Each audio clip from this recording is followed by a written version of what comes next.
Welcome to Ravenovah. Please subscribe to my channel, also hit the notification bell, like this video, and share. Today's about a different subject, a very serious subject. What would you do? What would you do if the man that you've been crazy about for like 3 years and you thought that maybe something would happen and decide one day he wants to rape you? A rape in a different kind of way. Is it still rape? What would you do? Share this video everywhere you can. Let's have the conversation. I created this channel for people with different support those who support you. There's a PayPal on top. People Remember murdered. one thing, there are a lot of times people can't stand in the truth, but you find one that does support them. Make sure they do not fall within a marginalized community as not being in existence. And you know that there are hard to find people that create a channel that cater to people who are different and stand in the truth. And the allies sit back and say, well, I have no problem with other people. Let me just stand in here to learn something. Support those no judgment who support you. I love you. Stay in your truth. Welcome to another edition. What would you do if you wasn't afraid? What would you do? Now, this conversation today is a lot more different because the person that you are speaking of is someone you already knew. Most time people know who the rapists are or raper is, and being held on force and stuff like that because you feel as though, hey, he would never hurt me, and then he's hurting you.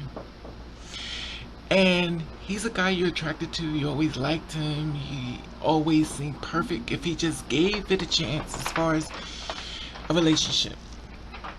But you start learning patterns and stuff that just wasn't quite positive to you. But, you know, sometimes you're like, hey, life is really crazy. And sometimes you give people a chance to get it right. People don't always get things right the first time, second time, third time. You know, we're human. We have flaws. We're not perfect. So here it is. You've been with a man for 3 years, 10 years, 20 years, or case may be. But in this case, I'll say 3 to 5 years, or even longer. Whatever case it may be on a level, you can understand it. Please be clear. This is a very serious subject. So please stay focused on the subject at hand. If it applied to you, comment below. Let's share the conversation. It is not a ridicule. It is not a judgment. It is not an attack on anyone. Let's start the conversation. This one hits home to me. Now, people already in this channel know I've been attacked, I think 6 times as far as rape. Most times it's happened with people I'm walking down the street and stuff, they just would attack me. I knew all the men that tried to attack me. And if one thing I realized is that you wouldn't think they would do this to you because they come across as a friend, you know, that like you, you laugh, you're talking, and then they get you a certain area, they attack you out of nowhere. And most times people don't report rape because they, well, what did you have on? It becomes automatically a judgment on you. What did you have on? What did you do to him? What did you do? What did you do? I didn't do anything. But the society, and not all, will start attacking you as if you're not already broken enough. They're attacking you even more so. Well, you always the kind of person that lead men on you to go. People coming at you all kinds of ways. Friends are betraying you on all levels, and you're like, whoa, I'm the one who got raped. I'm the one who almost got raped. I'm the one who got beat up. I'm the one who suffered all these things. Now, me being attacked as far as 6 times, you know, I was not raped. I was assaulted. They tried to rape me.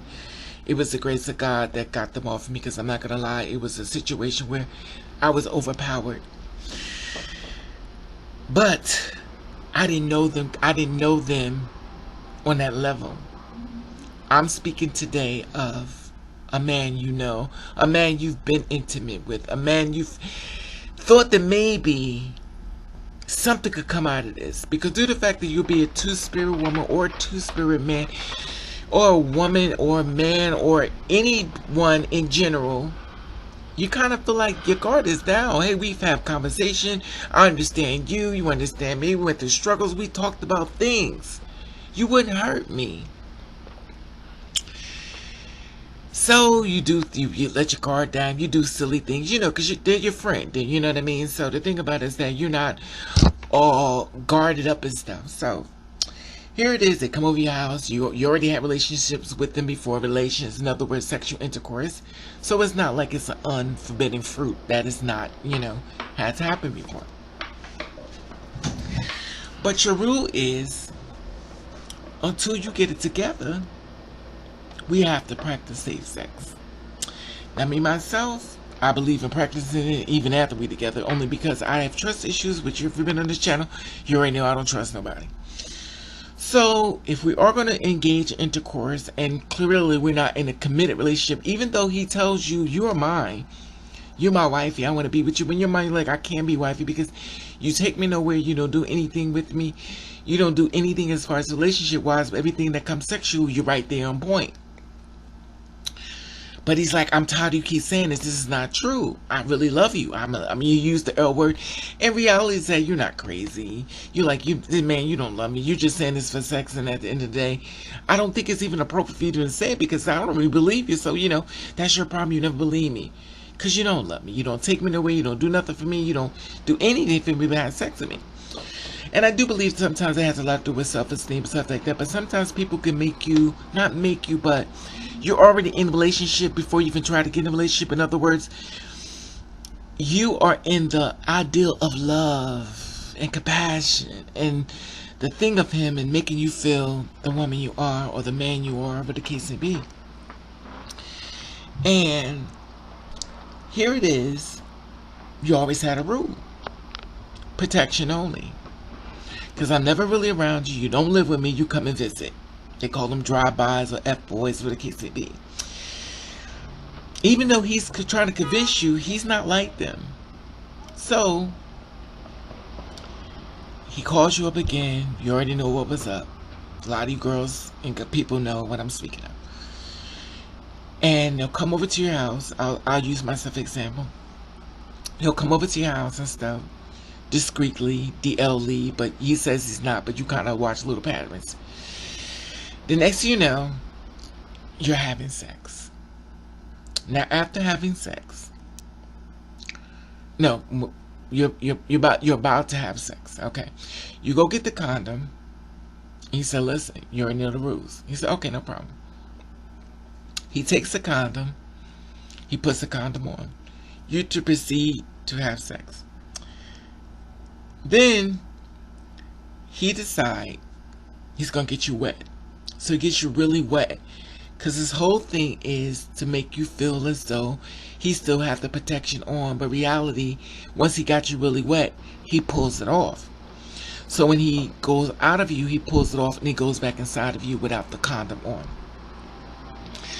Now, if you're the person like me, you already know the difference when if you're monitoring him through the sexual intercourse. If you're like me, that means you don't, even though it may be a great feeling or something you feel like your body needs at that time, you're still monitoring the whole action taking place.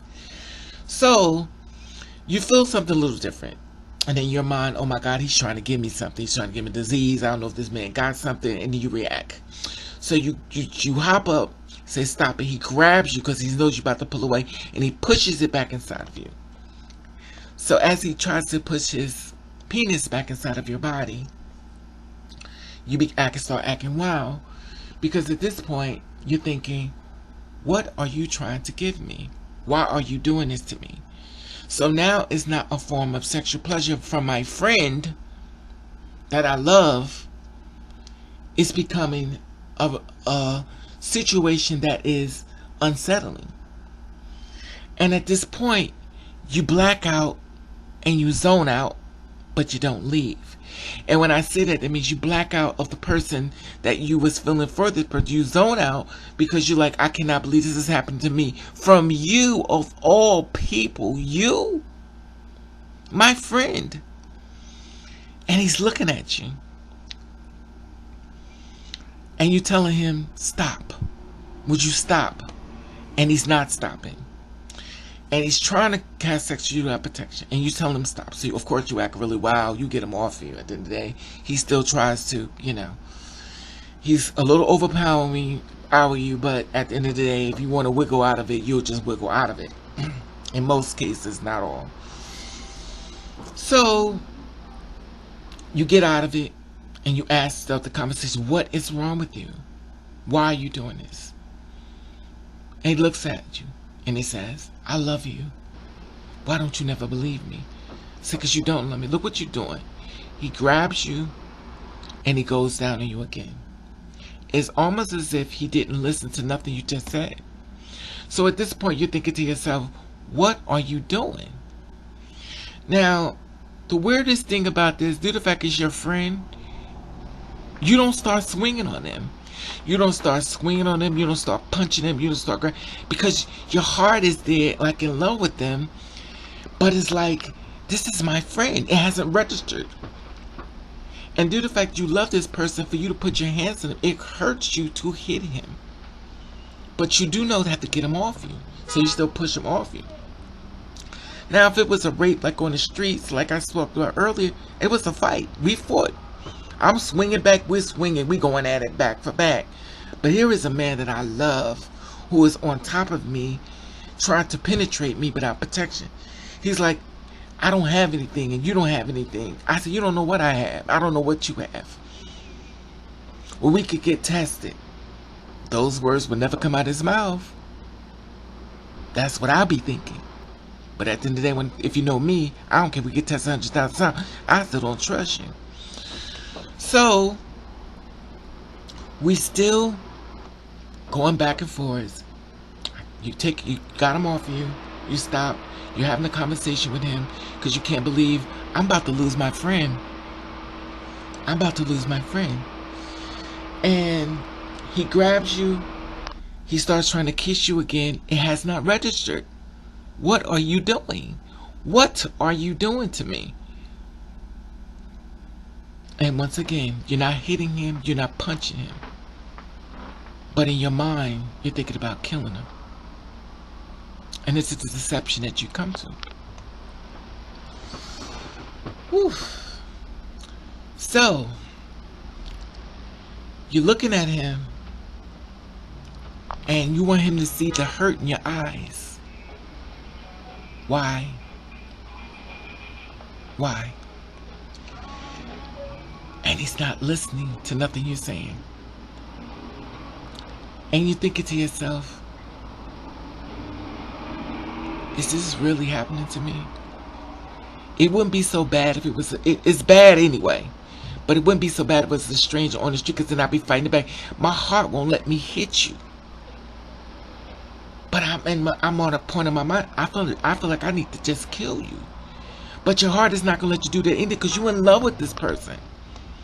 So you're closing your eyes, but you tell him he got to go. He jumps on you again. Start trying to kiss you. Start going down and you start doing things to you sexual as if he didn't hear nothing. At this point, you're broken. He said, just stop. Just stop. Then he stops. He looks at you. He's like, oh, you're serious? I've been serious. I said, stop. What part of stop you don't understand? Stop means stop. So he sits on the bed, he looks at you. Well, you act like you don't want to give it up. I said I was giving it up. You took the protection off. Well, why do I have to use protection with you? Because we don't go together. Yes, we do. No, we don't. Yes, we do. No, we don't. Now you're having this argument that we don't go together, and he's having an argument, yes, we do. It has not registered. How could we be going together? You don't do anything with me. You don't take me anywhere. You don't do anything with me. All you do is make a phone call to come over and have sex with me. And then you hurry about the door after you finish. You do not go with me. This is just for a sexual thing. Now remind you, when he met you, he wanted you to be wifey. Once he had you, he turned you to the side, girl. That wasn't what the conversation was about. But you got tricked. He had your heart. He knew you couldn't leave. And if you wanted to leave, he knew you couldn't leave. It's kind of like a Alicia Fisher song. She said, how can I ease the pain when I know you're coming back again? A lot of girls understand exactly what I mean. So, you can play the song and listen to it for yourself. And this is the one thing I realized, that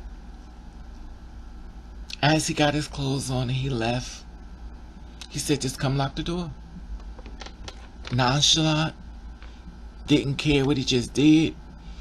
He just chucked it off. It ain't no big deal. I'm good. Got in his car, drove on off home. Now here it is. You're hurt. You can't believe what just happened. You don't even know if you should even share it with anyone, because it hurts so bad. But you feel as though if I have this conversation of experience from my friend, the man that I love, the man that I want to build with and grow with, has just ripped everything that I thought that we could be away, because I kept trying to give him time to get it right. And I already knew the answer. I just didn't want to receive that answer. Even though he kept telling me that I was crazy, that he loves me, my feeling kept telling me he didn't, because of his actions. Action speaks louder than words. So, my question to you, what would you do? What would you do if you was in this situation and you wasn't afraid? Me, myself, I feel as though in a lot of cases we don't report it because you know why? No one believes us.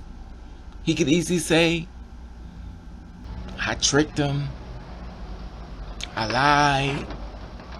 Who's going to protect me? There are a lot of women that are females that are in prison now for fighting back from their sexual rape.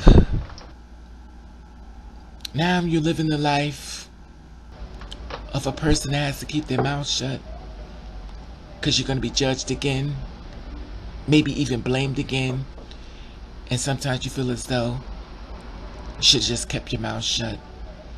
Do you watch news feeds and stuff of people who spoke out against it, and you watch how people attack them for speaking out? So what would you do if it was your best friend, the man you love, the man you just wish the things he would get it right, just violated you? Was it rape? Comment below. What would you do? Do you feel as though at that point when I said stop, it was rape? What do you do when you still love him, even after the rape? What do you do if you act like you want to act like it didn't happen because you still love him after the rape? Remember, there are a lot of people out here who's been sexually raped still in contact with the ones who raped them because they love them and they close their eyes to it. Would you have closed your eyes? Comment below. What would you do if you wasn't afraid? What would you do? Share this video where you can. Let's start the conversation. And please stay on topic at hand. All I ask. In order to make conversations grow, we need to stay on the subject in order to get rid of the subject and move forward if that is possible. You could comment, but make sure I will be reading your comments online. So if you're afraid or stuff like that, you make another name and come back on and comment. But at the end of the day, I'd rather for you to comment on my page and do not send it to my IG. Do not send it nowhere else unless you want to send it to my Ravenovah. If you want me to read it from there, my email if you're that afraid. But do not send it to my IG. But let's start the conversation. At the top, there's an Instagram button. You follow me, I follow back. Let you, I love you. And thank you for watching. Kiss the Rave.